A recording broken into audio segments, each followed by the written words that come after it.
আজ প্রতিদিনের মতোই আবার শুরু হয়েছে কোঠা আন্দোলন। কোঠা বিলুপ্ত এখনও ঘোষণা করে নাই সরকার, তাই ছাত্ররা আন্দোলন চালাইতেছে। তো এখনও অনেক চড়াই-উতরার মধ্যে দিয়ে চলছে আন্দোলন। জনজীবন বিচ্ছিন্ন, রাস্তাঘাট একেবারেই ফাঁকা, গাড়িগুড়ি চলে না, কোনো অবস্থাতে মানুষ কোনো দিকে মুখ করা পারতেছে না। এতে অনেক অসুস্থ রোগী। সরকারের উচিত অতি তাড়াতাড়ি ছাত্রদের আন্দোলন সফলভাবে মেনে নেওয়া এবং ছাত্রদের মনের অধিকার পূর্ণ করা, এটা উচিত।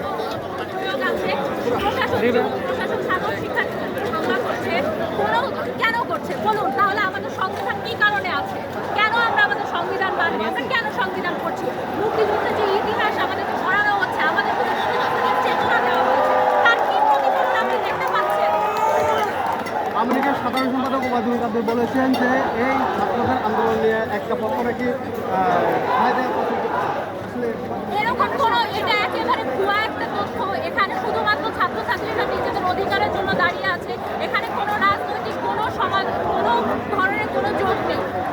গতকালকে যে প্রধানমন্ত্রী জাতির উদ্দেশ্যে যে ভাষণ দিয়েছে, এখানে দেখেছি উনি কালো শাড়ি পরে জাতির উদ্দেশ্যে ভাষণ দিয়েছে।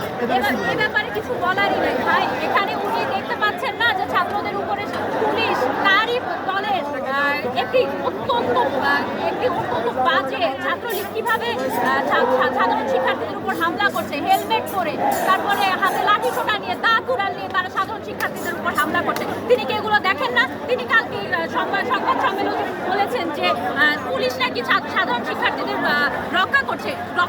আপনি বলেন টিয়ারশেল মেরে কেউ রক্ষা করে? টিয়ারশেল মেরে লাঠি চালায় কেউ রক্ষা করে? এটা রক্ষা? আপনাদের বাংলাদেশের কোনো একটা ন্যাশনাল টেলিভিশন আমাদের আন্দোলনকে প্রচার করতেছে না। পুলিশের হাত পা বাঁধা, তারা আমাদের উপর হামলা চালাচ্ছে। আমরা আমাদের নিজেদের অধিকার নিয়ে কথা বলতে এসে কি ভুল করেছি? বলেন, আমাদের জবাব দেন। একটা স্বাধীন দেশে যে আজকে নিজের অধিকার আদায়ের জন্য যে সাধারণ ছাত্ররা যে রাস্তায় রয়েছে, এই বিষয়ে আপনি কীভাবে দেখছেন? স্বাধীন দেশে যে সাধারণ শিক্ষার্থীরা নিজের অধিকারের জন্য আজকে রাস্তায় তারা আন্দোলন চালাচ্ছে, এই বিষয়টা কীভাবে দেখছেন? অবশ্যই ভালোভাবে দেখছি। মানুষ অনেকদিন অত্যাচারিত হয়েছে, চুপ করে থেকেছে, অন্যায় সহ্য করেছে। এখন সময় হয়েছে সারা দেশের একজোট হয়ে এই সকল অন্যায়ের বিরুদ্ধে প্রতিবাদ করার। আজকে আপনাদের যে বিদ্যুৎ কিংবা শাটডাউনের থেকে আপনারা ছাত্রলীগকে বা কী বার্তা দিতে চাই, আমাদের দাবিগুলো মেনে নেওয়া হোক। আমাদের ভাই বোনদেরকে যাদেরকে নৃশংসভাবে রাস্তায় হত্যা করা হয়েছে, তাদের হত্যার বিচার করা হোক। এই সরকার অবশ্যই আমাদের দাবিগুলো মেনে নিতে হবে, না হলে আমরা রাজপথ ছাড়বো না। ভাই কেটে দিয়ে। তো দর্শক শুনলেন সরাসরি এক ছাত্রীর কথা, তার মনের কথা প্রকাশ করছে।